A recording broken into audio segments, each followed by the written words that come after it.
જય સ્વામિનારાયણ વિદ્યાર્થી મિત્રો, બાયોલોજી ઈ વિદ્યાના ક્લાસની અંદર આપ સૌનું સ્વાગત છે. 11 સાયન્સ ચેપ્ટર નંબર 18 દેહજળ અને પરિવહન. આજના વિડીયોમાં એનસીઆરટી ટોપિક 18.3.3 એના વિશે ડિસ્કશન કરશું. એમાં ક્વેશ્ચન તરીકે પૂછાય ઇલેક્ટ્રોકાર્ડિયોગ્રાફ.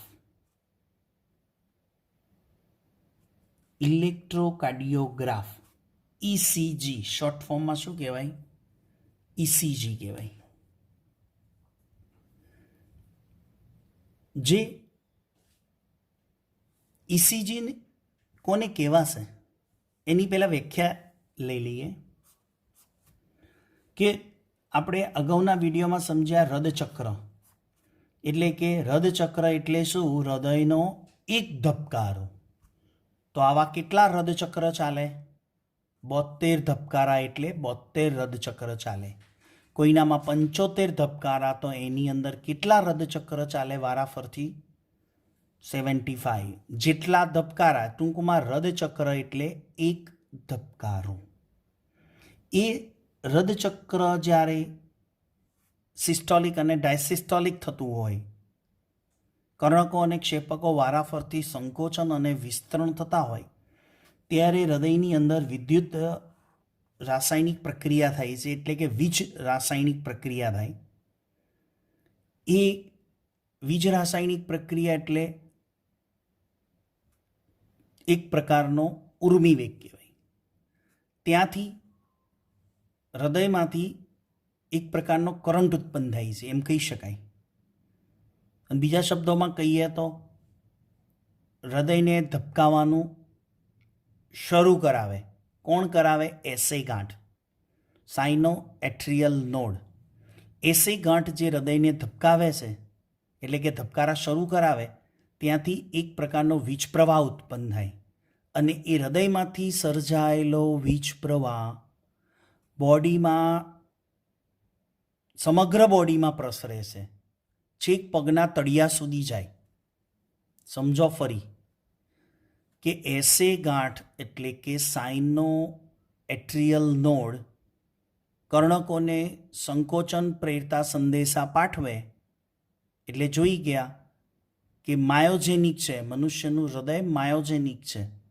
જે એસે ગાંઠથી ધબકારા શરૂ થાય છે, એટલે કે હૃદયમાં એક પ્રકારનો વીજ પ્રવાહ ઉત્પન્ન થાય. એ વીજ પ્રવાહ સમગ્ર બોડીમાં પ્રસરે છે. એ પ્રસરતા વીજ પ્રવાહને આપણે નોંધ લઈએ તો આપણને ખ્યાલ આવે કે હૃદય બરાબર ધબકે છે કે નહીં. તો એ હૃદયની વિદ્યુત પ્રક્રિયાઓનું આલેખન કરીએ એને ઇલેક્ટ્રોકાર્ડિયોગ્રામ કહેવાય. સમજો, ઇલેક્ટ્રોકાર્ડિયોગ્રામ અને ઇલેક્ટ્રોકાર્ડિયોગ્રાફ બેમાં ડિફરન્ટ શું છે? કે હૃદયચક્ર દરમિયાન આ હૃદયની વિદ્યુત પ્રક્રિયાઓનું જે આલેખન કરીએ, એટલે કે એને આપણે નોંધ કરીએ છીએ, એને ઇલેક્ટ્રોકાર્ડિયોગ્રામ કહેવાય. પણ જ્યારે એ સાધન છે, એ સાધનની અંદર પેપર આવે અથવા તો ડિજિટલ સ્ક્રીન આવે. હવે તો ડિજિટલ ઇલેક્ટ્રોકાર્ડિયોગ્રામ આવી ગયા. સાદા ઇલેક્ટ્રોકાર્ડિયોગ્રામમાં તમે જોયું હશે, એક પટ્ટી હોય છે પેપરની, કાગળની, અને એની અંદર બધું આમ આલેખ દોરેલી ચિત્ર નીકળે. એને ઇલેક્ટ્રોકાર્ડિયોગ્રાફ કહેવાય. પેપર ઉપર એની નોંધ લઈએ તો એને ગ્રાફ બોલાય. અને બોડીમાં જે પ્રક્રિયા થાય છે એને ઇલેક્ટ્રોકાર્ડિયોગ્રામ કહેવાય. અને પેપર ઉપર આપણે એની પ્રિન્ટ લઈએ છીએ એટલે એને ઇલેક્ટ્રોકાર્ડિયોગ્રાફ કહેવાશે. કેવી રીતે આપણે ઇલેક્ટ્રોકાર્ડિયોગ્રાફ લેવો હોય કાગળ ઉપર, અથવા તો એની નોંધણી કરવી હોય કે હૃદય બરાબર ધબકે છે કે નહીં, એટલે સમગ્ર બોડીમાં વીજ પ્રવાહનું વહન થાય છે, તો એ સાધનની ગોઠવણી કેવી રીતે કરવાની? તો કે એ સાધનમાં 3 ઇલેક્ટ્રિક લીડ હોય છે. 3 ઇલેક્ટ્રિક લીડ એટલે કેમિસ્ટ્રી પ્રમાણે પેલું આવે ને, વિદ્યુત ધ્રુવ. ઇલેક્ટ્રોડ આવે ને, ઇલેક્ટ્રોડ, પોઝિટિવ નેગેટિવ જેવું. યસ, એ જ. એને અહીંયા 3 ઇલેક્ટ્રિક લીડ વપરાય છે, 3 ઇલેક્ટ્રોડ વપરાય છે. એ ઇલેક્ટ્રોડને ક્યાં ગોઠવવાના કે વ્યક્તિના શરીરના 2 હાથ છે, એ 2 હાથના કાંડા ઉપર એક આવો ક્લેમ્પ આવે અને એમાંની 2 લીડ છે ને એ એક કાંડામાં ગઈ અને બીજી એક લીડ ત્રીજી જે ડાબી બાજુના પગની ઘૂંટી ઉપર મૂકવાની. 3 લીડને ગોઠવવાની આવે, 2 કાંડા અને ડાબા પગની ઘૂંટી. અને ઘણીવાર છાતી ઉપર જેલ લગાડીને પણ ઘણી બધી લીડ ગોઠવાય છે. એટલે ઘણા બધા સ્ટીકર ચોંટાડવામાં આવે. સ્ટીકર એટલે કે લીડ કહેવાય, ઇલેક્ટ્રોડ કહેવાય. વધુ માહિતી લેવી હોય તો છાતીના ભાગે ઘણી બધી લીડ ગોઠવવામાં આવે. સામાન્ય રીતે 2 કાંડા અને ડાબી બાજુની પગની ઘૂંટી ઉપર ગોઠવાય.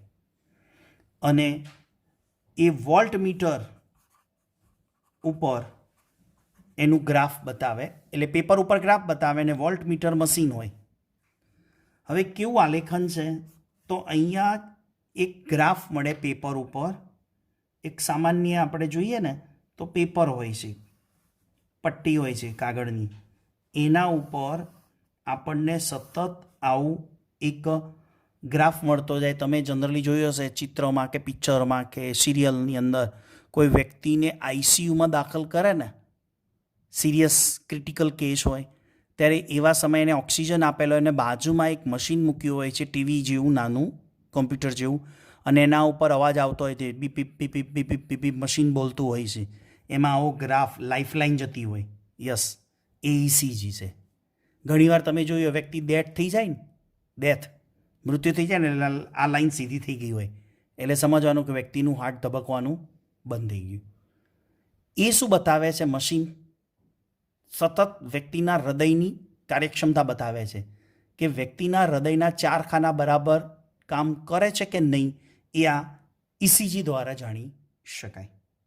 તો એ ગ્રાફની અંદર ડૉક્ટર પ્રમાણે એક આખો આ એક તરંગ કહેવાય, એક વેવ્સ છે. એ વેવ્સ શું બતાવે છે?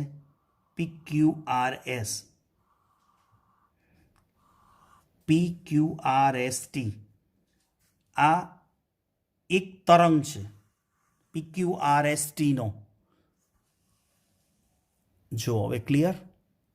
સોરી, રહી ગયું. હવે જો આ એક તરંગ કહેવાય જેને આપણે PQRS કહીશું. આને બીજા શબ્દોમાં કહીએ તો હૃદચક્ર કહેવાય. શું કહેવાય? હૃદચક્ર. એટલે એક ધબકારાનું આ કેલ્ક્યુલેશન છે. પછી ફરીથી અહીંયા પાછું રિપીટ થાય. એમ આખી પટ્ટીમાં ડૉક્ટરે એ ગ્રાફને જોઈ અને હૃદયના ખાનાઓની અનિયમિતતા છે કે નિયમિતતા એની જાણ થઈ શકે અથવા તો આપણને કરી શકે કે કયા ખાનામાં મુશ્કેલી છે. હવે આ PQRST શું સૂચવે છે એને આપણે સમજીએ.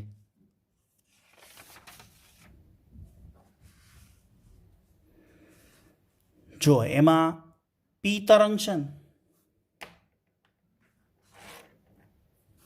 P તરંગ એ કર્ણકોનું સંકોચન શરૂ થાય છે એ સૂચવે છે. એટલે કે એસે ગાંઠ બરાબર કામ કરે છે કે નહીં એ P તરંગ સૂચવે છે. એટલે કર્ણકોનું સિસ્ટોલિંગ એટલે કર્ણકોનું સંકોચન કોણ સૂચવે? P તરંગ. જેનો સમય આપણે કયો નક્કી કર્યો તો કર્ણકો સિસ્ટોલ થાય 0.1 સેકન્ડ. યાદ છે? 0.1 સેકન્ડ દરમિયાન કર્ણકોનું સંકોચન થાય. બરાબર એ જ સમયે ક્ષેપકોનું શું થાય? ડાયસિસ્ટોલ. તો એ દરમિયાન ક્ષેપકો શું થાય? ડાયસિસ્ટોલ. એ પણ યાદ રાખવું જરૂરી છે કે જ્યારે P તરંગ ચાલે છે ત્યારે કર્ણકોનું સંકોચન શરૂ થાય છે એટલે કર્ણકોનું સંકોચન દર્શાવે છે. બરાબર એ સમય ક્ષેપકોનું ડાયસિસ્ટોલ પણ બતાવે. તો P તરંગનો ગ્રાફ બરાબર જો હોય તો ડૉક્ટર એવું સમજે કે એસે ગાંઠમાંથી સંકોચનના સંદેશા બરાબર આવે છે, એટલે કે કર્ણકો બરાબર સંકોચાય છે.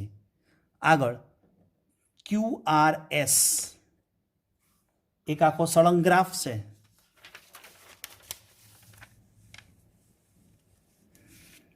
Q, R અને S.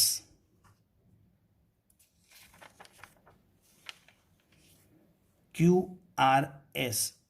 Q નીચે ડાઉન થાય છે અને એક મોટો વળાંક જાય છે R, મોટો વળાંક લે છે અને S તરફ આવે છે, એટલે QRS શું સૂચવે છે?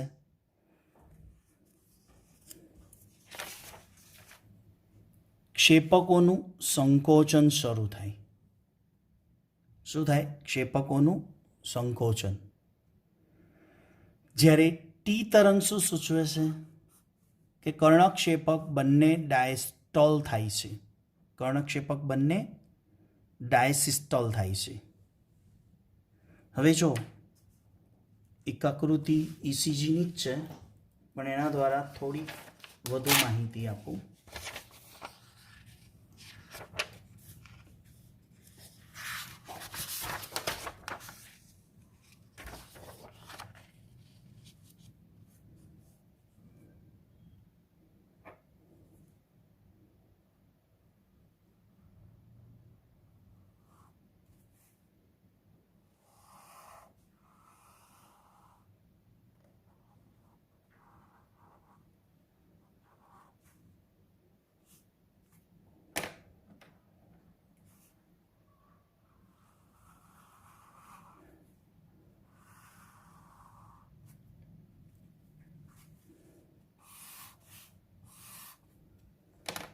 જો આને કહીશું એક રદચક્ર, એટલે કે એક ધબકારો. આ તરંગ છે P, Q, R, S અને અહીંયા T. હવે એને 3 ભાગમાં વહેંચી લઈએ.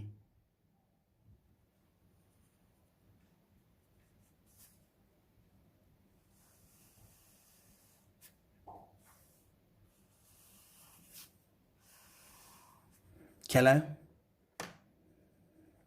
તો આ છે P તરંગ, આ QRS અને આ T. તો આનો સમયગાળો 0.1 સેકન્ડ, આ 0.3 સેકન્ડ અને આ 0.4 સેકન્ડ. ખ્યાલ આવે છે? જે રદચક્રમાં શીખવાડ્યું હતું એ પ્રમાણે કે ટોટલ કેટલો સમય લાગે? 0.8 સેકન્ડ લાગે ત્યારે એક રદચક્ર પૂર્ણ થાય. તો આ P તરંગ દરમિયાન શું થાય? કર્ણકો સિસ્ટોલ થાય. તો ક્ષેપકો શું થાય? ડાયસ્ટોલ. શીખવાડ્યું હતું ને, સીડા,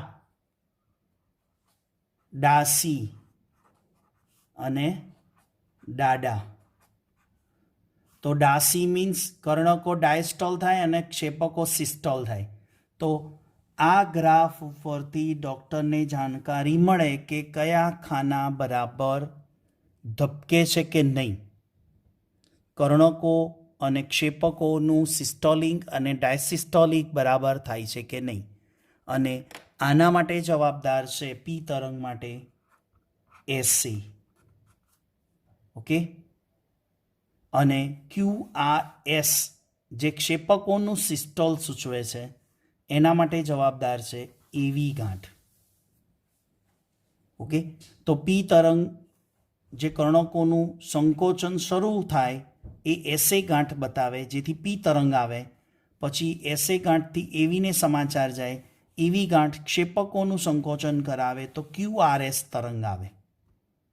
તો આની સાથે એ પણ જાણી શકાય કે હૃદયના કયા ખાનાઓમાં મુશ્કેલી છે, એની સાથે સાથે SA ગાંઠમાં મુશ્કેલી છે કે AV ગાંઠમાં મુશ્કેલી છે એનું પણ નિદાન થઈ શકે. તો આના દ્વારા તમને ખ્યાલ આવ્યો હશે કે સમગ્ર ઇસીજી પ્રોસેસ શું કહેવાય. નેક્સ્ટ, ઇસીજીનું મહત્વ. ચોક્કસ સમય મર્યાદામાં QRS સંખ્યાની ગણતરી કરવાની. ચોક્કસ સમય મર્યાદામાં પી, QRS અને ટીની ગણતરી કરવાની અને હૃદયના સ્પંદન દરની ગણતરી કરવાની. એટલે કે ટૂંકમાં ડૉક્ટર એના દ્વારા જાણી શકે કે કયા ખાનામાં તકલીફ છે કે નહીં, કયા ખાના બરાબર ધબકે છે કે નહીં, કયા ખાનાઓનું સિસ્ટોલિક અને ડાયસિસ્ટોલિક બરાબર થાય છે કે નહીં. નોંધ, ઇસીજીના આલેખમાં કોઈ પણ વિચલન દર્શાવે, કોઈ પણ વિચલન એટલે ગ્રાફ જે દોર્યો છે ને આપણે, એ જો બગડી જાય, ઊંચો નીચો આવે, વધારે પડતો પી ઊંચો થઈ જાય, QRST નીચો થઈ જાય, તો એનો અર્થ સમજવાનો કે એમાં વિચલન આવ્યું અથવા તો એમાં અનિયમિતતા છે, એટલે કે રોગની શક્યતા દર્શાવે છે. જો ઇસીજીના આ ગ્રાફની અંદર સહેજ પણ વિચલન આવે કે આ ગ્રાફ વધારે પડતો ઊંચો જતો રહે, આ ગ્રાફ છે QRS એ વધારે પડતો નીચો આવતો રહે, આ પી છે વધારે ઊંચો જતો રહે, તો ડૉક્ટર એના પ્રમાણે આ ગ્રાફને જોઈને નિદાન કરે કે ક્યાં મુશ્કેલી છે અથવા તો ક્યાં ખામી છે. તો આ ઇસીજીથી એક પ્રાથમિક માહિતી મળે કે હૃદયમાં કઈ જગ્યાએ એક્ઝેક્ટ પ્રોબ્લેમ્સ છે. અને ડિજિટલ ઇકો એટલે કે ડિજિટલ ઇલેક્ટ્રોકાર્ડિયોગ્રામથી સુવ્યવસ્થિત માહિતી મળે, વધુ અસરકારક માહિતી મળે, જે ડિજિટલ ઇલેક્ટ્રોકાર્ડિયોગ્રામ મશીન કહેવાય. તો આશા રાખું છું કે વિડીયો દ્વારા તમને ઇસીજીની સંપૂર્ણ માહિતીનો ખ્યાલ આવ્યો હશે. તો આવતા વિડીયો લેક્ચર સુધી સૌ વિદ્યાર્થી મિત્રોને HP સરના જય સ્વામિનારાયણ.